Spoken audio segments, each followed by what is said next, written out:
welcome back to English Vibes with Deepa. Tenses in English. ഈ topic എല്ലാവർക്കും പരിചയമുള്ളതായിരിക്കാം. But it is somewhat confusing too. അല്ലേ? നമുക്ക് പലപ്പോഴും confusing ഉണ്ടാകുന്നതാണ് ഈ ടെൻസസ് എന്നുള്ള ഇംഗ്ലീഷ് ഗ്രാമറിലെ ഈ topic.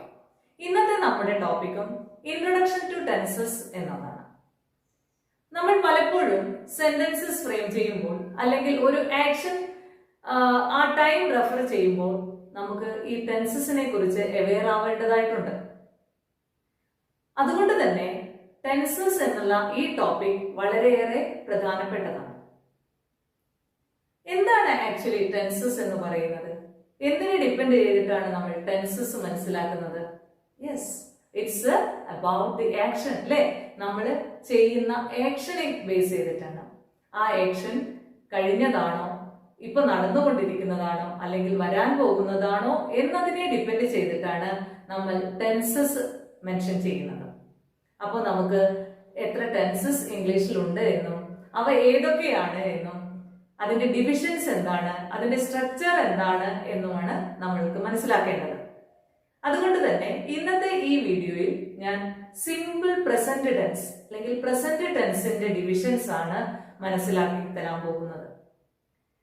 Actually in English we have 3 tenses. Main ആയിട്ട് നമുക്ക് പറയാം ടെൻസസ് അല്ലെങ്കിൽ കാലം എന്നുള്ളതിനെ മെയിൻ ആയിട്ട് 3 ടെൻസസ് ഉണ്ട്. ആ 3 ടെൻസസ് ഏതൊക്കെയാണ്? Present tense, past tense and future tense. അങ്ങനെ 3 ടെൻസ് ആണ്. പ്രസന്റ് ടെൻസ് എന്ന് പറഞ്ഞാൽ വർത്തമാനകാലം, അല്ലെ, നമ്മൾ ഇപ്പോൾ നടന്നുകൊണ്ടിരിക്കുന്ന കാര്യങ്ങളെ കുറിച്ച് റെഫർ ചെയ്യാൻ വേണ്ടി യൂസ് ചെയ്യുന്ന ടെൻസ് ആണ് പ്രസന്റ് ടെൻസ്. എങ്കിൽ പാസ്റ്റ് ടെൻസ് എന്താണ്? കഴിഞ്ഞ കാര്യങ്ങൾ, അല്ലെ, നമ്മൾ കംപ്ലീറ്റ് ചെയ്ത ആക്ഷൻസ്, കഴിഞ്ഞ കാര്യങ്ങളിൽ നടന്ന സംഭവങ്ങളെ സൂചിപ്പിക്കുന്നതാണ് പാസ്റ്റ് ടെൻസ് അല്ലെങ്കിൽ ഭൂതകാലം എന്ന് പറയുന്നത്. എങ്കിൽ what is future tense? Yes, it is the action which is going to happen in the future tense. അല്ലെ, ഫ്യൂച്ചറിൽ ഭാവിയിൽ വരാൻ പോകുന്ന ആക്ഷനെ സൂചിപ്പിക്കുന്ന കാര്യങ്ങളെ ഡിനോട്ട് ചെയ്യാൻ വേണ്ടിയാണ് ഫ്യൂച്ചർ ടെൻസ് യൂസ് ചെയ്യുന്നത്. So basically we have 3 tenses which are present, past and future. But in these 3 tenses again we have to divide 4 subdivisions. What are they? In present tense, we have 4 subdivisions. Like in past tense also we have 4 subdivisions. And future tense also we have 4 subdivisions. Let's see what are the subdivisions and what is its structure and what are the uses. We can analyze in detail. Hope you understand what I'm saying, and let's go in detail to the tenses. So let's see the topic. Introduction to tenses. എന്താണ് tense എന്നുള്ളത്? നമ്മൾ നേരത്തെ പറഞ്ഞതുപോലെ based on time frame we can divide the tenses into 3 main categories which are they present tense, past tense and future tense. And there are 4 subdivisions in each tense. Like present we have 4 subdivisions, past also we have 4 subdivisions and future tense also. In present, we can say the names such as simple present, present continuous, present perfect and present perfect continuous. And past tense also simple past, past continuous, past perfect and past perfect continuous. In future, we have simple future, future continuous, future perfect and future perfect continuous. അങ്ങനെ 12 tenses ആണ് നമുക്ക് ഇംഗ്ലീഷിൽ പഠിക്കാനുള്ളത്. ഈ 12 ടെൻസസിനെ നമുക്ക് detail ആയിട്ട് മനസ്സിലാക്കേണ്ടതായിട്ടുണ്ട്. അതിൽ തന്നെ നമുക്ക് ആദ്യം വരുന്ന പ്രസന്റ് ടെൻസ് ഏതൊക്കെയാണ് എന്ന് മനസ്സിലാക്കാം. പ്രസന്റിൽ വരുന്ന 4 സബ്ഡിവിഷൻസ് നമ്മൾ നേരത്തെ മനസ്സിലാക്കിയതുപോലെ തന്നെ simple present tense, present continuous tense, present perfect tense and present perfect continuous tense. അതിൽ ഓരോന്നും നമുക്ക് മനസ്സിലാക്കാം. പാസ്റ്റ് നമ്മൾ പറഞ്ഞു, ഫ്യൂച്ചറും ഓൾറെഡി നമ്മൾ പറഞ്ഞതാണ്. ഇനി പ്രസന്റിലുള്ള ഫസ്റ്റ് ഡിവിഷനായ simple present tense. It is also called present indefinite tense. The simple present tense is used to describe an action, an event or condition that is occurring in the present at the moment of speaking or writing. അല്ലെ, നമ്മൾ പ്രസന്റിൽ നടന്നുകൊണ്ടിരിക്കുന്ന ഒരു action, അല്ലെ, പ്രസന്റിൽ നടക്കുന്ന ഒരു ആക്ഷനെയാണ് നമ്മൾ present indefinite അല്ലെങ്കിൽ സിമ്പിൾ പ്രസന്റിൽ നമ്മൾ റെഫർ ചെയ്യുന്നത്. Example, I play, she plays എന്നൊക്കെയാണ് അതിന് example. It also use to denote habitual action. എന്താണ് ഹാബിച്വൽ ആക്ഷൻ എന്ന് പറഞ്ഞാൽ നമ്മൾ ഡെയിലി നടത്തുന്ന, അതായത് സ്ഥിരമായി ചെയ്യുന്ന ഒരു കാര്യത്തെ സൂചിപ്പിക്കാൻ വേണ്ടിയും നമുക്ക് സിമ്പിൾ പ്രസന്റ് ടെൻസ് യൂസ് ചെയ്യാം. For example, she always wears sari. എപ്പോഴും പതിവായിട്ട് സാരിയാണ് യൂസ് ചെയ്യുന്നത്. അതേപോലെ തന്നെ ജനറൽ സ്റ്റേറ്റ്മെന്റ്സ് അല്ലെങ്കിൽ യൂണിവേഴ്സൽ ട്രൂത്ത് സൂചിപ്പിക്കാൻ വേണ്ടിയും നമുക്ക് സിമ്പിൾ പ്രസന്റ് ടെൻസ് യൂസ് ചെയ്യാം. For example, the sun rises in the east. And it also used to denote repeated actions or events. Example, I watch movies on Sundays. ഇങ്ങനെ simple present tense നമുക്ക് ഈ ഒരു കോണ്ടെക്സ്റ്റിലൊക്കെ ഉപയോഗിക്കാൻ കഴിയുന്നതാണ്. അതായത് habitual action സൂചിപ്പിക്കാൻ വേണ്ടി, യൂണിവേഴ്സൽ ട്രൂത്ത് സൂചിപ്പിക്കാൻ വേണ്ടി, റിപ്പീറ്റഡ് ഇവന്റ്സ് സൂചിപ്പിക്കാൻ വേണ്ടിയൊക്കെ നമുക്ക് സിമ്പിൾ പ്രസന്റ് ടെൻസ് യൂസ് ചെയ്യാവുന്നതാണ്. അപ്പോൾ നമ്മൾ മനസ്സിലാക്കേണ്ട മറ്റൊരു ഇമ്പോർട്ടന്റ് ആയിട്ടുള്ള കാര്യമാണ് structure of simple present tense. Usually in simple present tense we have to use subject plus V1, that is the base form of the verb.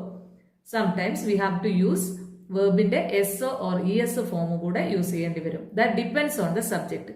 നമുക്കറിയാം, സബ്ജക്ട് സിംഗുലർ ആണെങ്കിൽ singular verb use ചെയ്യണം, plural ആണെങ്കിൽ plural verb use ചെയ്യണം എന്ന് നമ്മൾ നേരത്തെ ക്ലാസ്സുകളിൽ പഠിച്ചിട്ടുണ്ട്. അപ്പോൾ നമ്മൾ subject plus base form of the verb plus rest of the sentence ആണ് ഇതിന്റെ സ്ട്രക്ചർ ആയിട്ട് വരുന്നത്. ഫോർ എക്സാമ്പിൾ, ഐ പ്ലേ ആണ് വരിക, ഷീ പ്ലേസ്. ആ ഒരു ഡിഫറൻസ് നമ്മൾ നേരത്തെ മനസ്സിലാക്കിയ അതേ കാര്യം തന്നെ, subject plus V1, that you have to understand. Simple present ടെൻസിൽ കാര്യങ്ങൾ വ്യക്തമായല്ലോ. ഇനി നമുക്ക് അതിന്റെ രണ്ടാമത്തെ ടെൻസായ പ്രസന്റ് കണ്ടിന്യൂസ് ടെൻസ് എന്താണെന്ന് നോക്കാം. Present continuous tense emphasizes the continuing nature of an act or event or condition. അതായത് പ്രസന്റിൽ കണ്ടിന്യൂ ചെയ്തുകൊണ്ടിരിക്കുന്ന ഒരു ആക്ഷനെ, അതിന്റെ നേച്ചറിനെ റെഫർ ചെയ്യാൻ വേണ്ടിയിട്ടാണ് പ്രസന്റ് കണ്ടിന്യൂസ് ടെൻസ് നമ്മൾ യൂസ് ചെയ്യുന്നത്. For example, I am playing, she is playing, they are playing. ഇതൊക്കെ അതിന് എക്സാമ്പിൾസ് ആണ്. അപ്പൊ നമുക്ക് അതിന്റെ സ്ട്രക്ചർ എന്താണെന്ന് നോക്കാം. പ്രസന്റ് കണ്ടിന്യൂസിന്റെ സ്ട്രക്ചർ എന്താണ്? Subject plus am, is, are plus present participle. What is present participle? Verb plus ing. Verbന്റെ ing ഫോമിനെയാണ് നമ്മൾ present participle എന്നതുകൊണ്ടും അർത്ഥമാക്കുന്നത്. Plus rest of the sentence. Look at here. Sheila is watching a movie.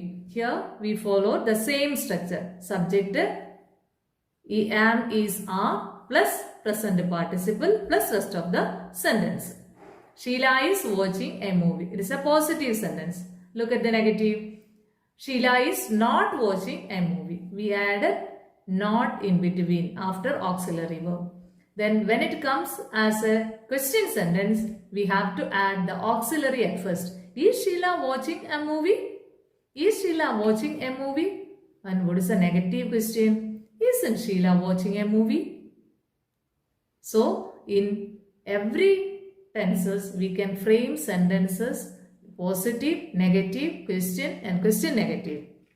In these four ways we can frame sentences. Next we can move to present perfect tense. മൂന്നാമത്തെ tense ആയ present perfect tense എന്താണെന്ന് നമുക്ക് മനസ്സിലാക്കാം. Present perfect tense is used to describe an action that began in the past and continues into the present or just been completed. അതായത് just പാസ്റ്റിൽ start ചെയ്ത് പ്രസന്റിൽ continue ചെയ്ത് പ്രസന്റിൽ complete ചെയ്യുന്ന ഒരു ആക്ഷനെ സൂചിപ്പിക്കാൻ വേണ്ടിയാണ് നമ്മൾ പ്രസന്റ് പെർഫെക്റ്റ് ടെൻസ് യൂസ് ചെയ്യുന്നത്. For example, I have played, she has played. അതായത് ഇതിന്റെ സ്ട്രക്ചർ കൂടെ നമുക്ക് മനസ്സിലാക്കേണ്ടതായിട്ടുണ്ട്. What is the structure of present perfect tense? Yes, it is subject plus has or have plus V3. V3 എന്ന് പറയുന്നത് past participle form of the verb ആണ്, plus rest of the sentence. ഈ കാര്യം എല്ലാവർക്കും മനസ്സിലായല്ലോ. അതായത് പ്രസന്റ് പെർഫെക്റ്റ് എന്നുള്ള ടെൻസിന്റെ structure ആണ് നമ്മളിപ്പോൾ പറഞ്ഞിട്ടുള്ളത്. For example, Seema has completed her work. Here we can see Seema എന്ന് പറയുന്ന സബ്ജക്ട്, ഹാസ് എന്നുള്ളത് auxiliary verb and V3 form of the verb complete, then rest of the sentence. Seema has completed her work. So present perfect എന്താണെന്ന് മനസ്സിലായല്ലോ. Present perfect tense എന്ന് പറയുന്നത് action that began in the past and continues in to the present or just has been completed. Okay, അത് just complete ചെയ്തിരിക്കുകയാണ്. അങ്ങനെയുള്ള ടെൻസിനെയാണ് നമ്മൾ present perfect tense എന്ന് പറയുന്നത്. അപ്പോൾ ഈ 3 ടെൻസിന്റെയും simple present, present continuous, present perfect, ഈ 3 ടെൻസിന്റെയും സ്ട്രക്ചറും അതിന്റെ യൂസേജും മനസ്സിലായല്ലോ. ഇനി നമുക്ക് പ്രസന്റിലെ തന്നെ 4ാമത്തെ ടെൻസായ പ്രസന്റ് പെർഫെക്റ്റ് കണ്ടിന്യൂസ് ടെൻസ് എന്താണെന്ന് നോക്കാം.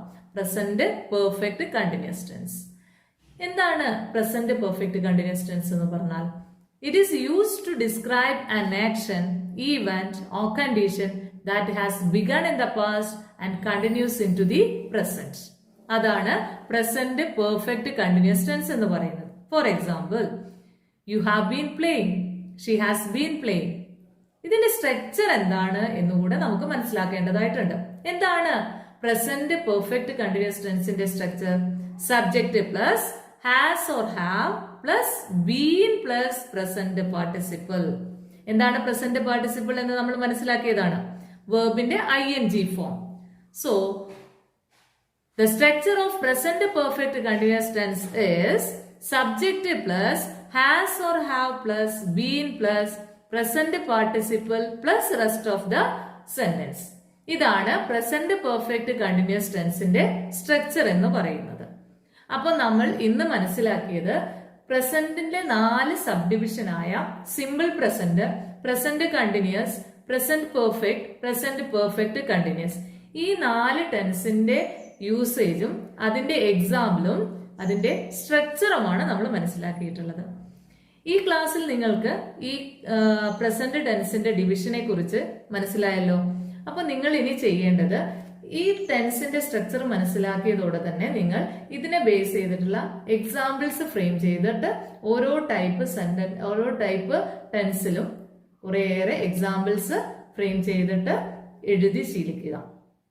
എന്നിട്ട് അത് ഏതൊക്കെ കോണ്ടെക്സ്റ്റിൽ you can apply in your talk also. Okay, അപ്പോൾ പ്രസന്റ് പെർഫെക്റ്റ് കണ്ടിന്യൂസ് ടെൻസ് വരെയാണ് നമ്മൾ ഇന്ന് പഠിച്ചിട്ടുള്ളത്. ഇതിൽ കൂടുതൽ നമുക്ക് അടുത്ത ക്ലാസ്സിൽ പാസ്റ്റ് ടെൻസിന്റെ ഡിവിഷനും കൂടെ മനസ്സിലാക്കാം. അപ്പോൾ ഇന്നത്തെ ഈ വീഡിയോയിൽ നമ്മൾ ഡിസ്കസ് ചെയ്ത പോർഷൻസ് എല്ലാവർക്കും വ്യക്തമായി മനസ്സിലായി എന്ന് വിശ്വസിക്കുന്നു. ഇൻട്രൊഡക്ഷൻ ടു ടെൻസസ് എന്ന ഈ വീഡിയോ നമ്മൾ ടെൻസസിനെ കുറിച്ചുള്ള ഒരു ഓവറോൾ ഐഡിയയാണ് നൽകിയിട്ടുള്ളത്. അതിൽ തന്നെ നമ്മൾ പ്രസന്റ് ടെൻസ് കുറച്ച് ഡീറ്റെയിൽ ആയിട്ട് മനസ്സിലാക്കിയിട്ടുമുണ്ട്.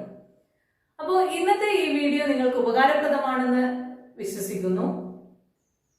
ഈ വീഡിയോ ഷെയർ ചെയ്യാനും സബ്സ്ക്രൈബ് ചെയ്യാനും ഒന്നുകൂടെ ഓർമ്മിപ്പിക്കട്ടെ. Thank you all.